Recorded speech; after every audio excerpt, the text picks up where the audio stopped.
नमस्कार, स्वागत है आपका हमारे इस YouTube चैनल पर। मैं मुनमुन श्रीवास्तव आपका हार्दिक अभिनंदन करता हूं। दोस्तों,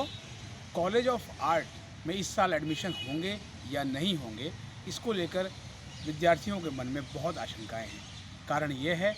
कि दिल्ली विश्वविद्यालय से इसकी संबद्धता ख़त्म करने के लिए इस वर्ष मार्च में दिल्ली सरकार ने ये कहा था कि कॉलेज ऑफ आर्ट को अंबेडकर यूनिवर्सिटी ऑफ दिल्ली का हिस्सा बनाया जाएगा और इसको लेके प्रस्ताव भी पास किया उनकी कैबिनेट ने। लेकिन अभी दिल्ली विश्वविद्यालय की कार्यकारी परिषद ने एक प्रस्ताव पास किया और वो ये है कि वो दिल्ली विश्वविद्यालय से इस कॉलेज को जाने नहीं देना चाहते और इसके लिए एक कमेटी का भी गठन किया गया है। अब देखना ये है कि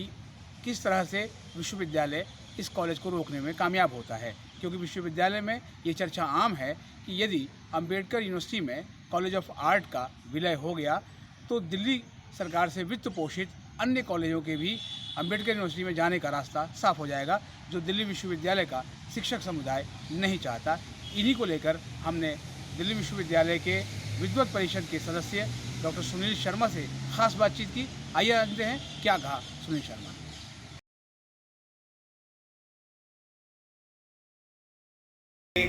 केवल कार्यकारी परिषद में नहीं, ये एकेडमिक काउंसिल में भी हमारे सामने ये मुद्दा आया था कि कॉलेज ऑफ आर्ट्स को क्या हमें नो ऑब्जेक्शन दे देना चाहिए। वहाँ सर्वसम्मति से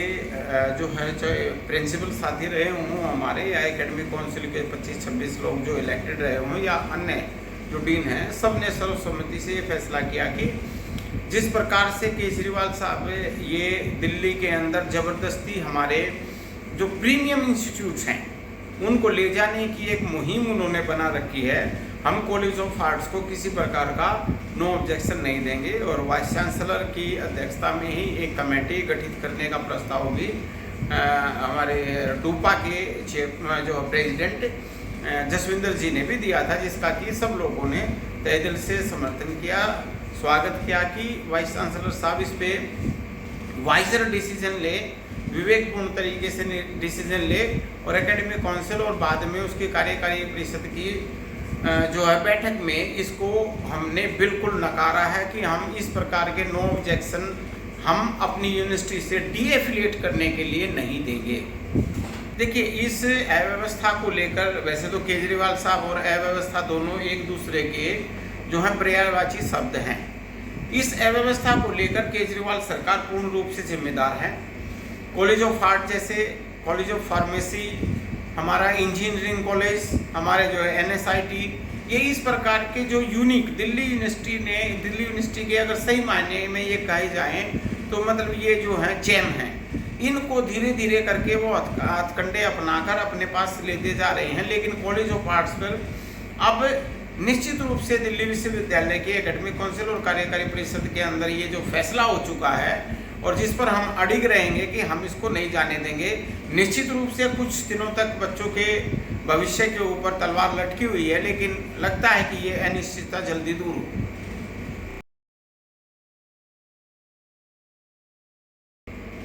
देखिए, ये 1-1.5 साल से मुद्दा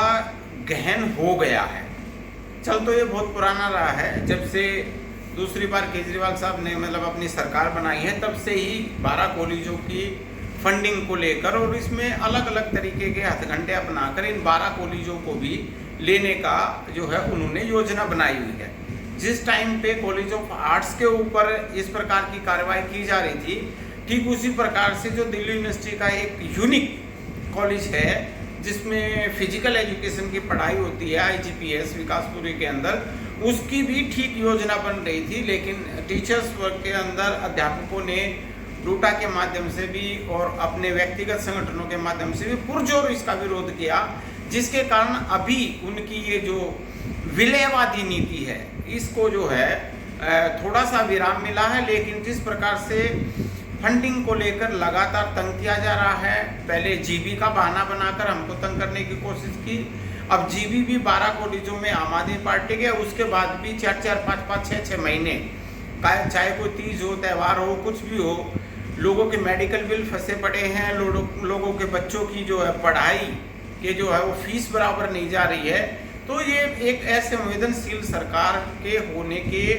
और हथकंडा अपनाकर किसी तरीके से इन 12 कॉलेजों को अपने यहाँ मिलाने के बहाने हैं, जो कि सफल नहीं होने वाले हैं।